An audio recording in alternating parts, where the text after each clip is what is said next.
Pomenovanie Demenovská jaskyňa získala v 20. storočí, no jej pôvod siaha hlbšie. Legenda hovorí, že jeden pastier tu našiel veľké kosti, ktoré starší pripísali drakovi, žijúcemu v čase pralesov.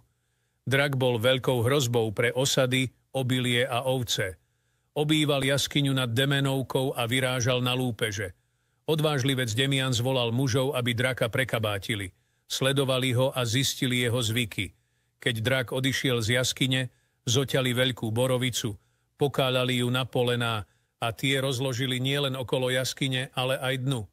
Trvalo to nejaký čas, chlapi stále zotínali stromy a rozkladali ich okolo jaskyne, až nastal deň, kedy sa rozhodli s drakom nadobro skoncovať.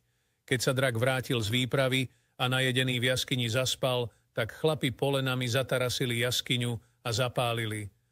Počkali 3 dni a napokon odhrabali vychladnutú pahrebu, vplazili sa dnu a zistili, že drak sa pred ohňom a dymom schoval v podzemnom jazere, kde sa nakoniec utopil.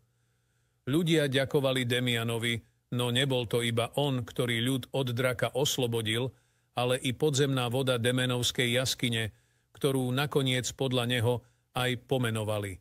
Ak nesleduješ môj profil, pravdepodobne už nebudeš počuť ďalšiu legendu, ale ak áno, tak zanechaj srdiečko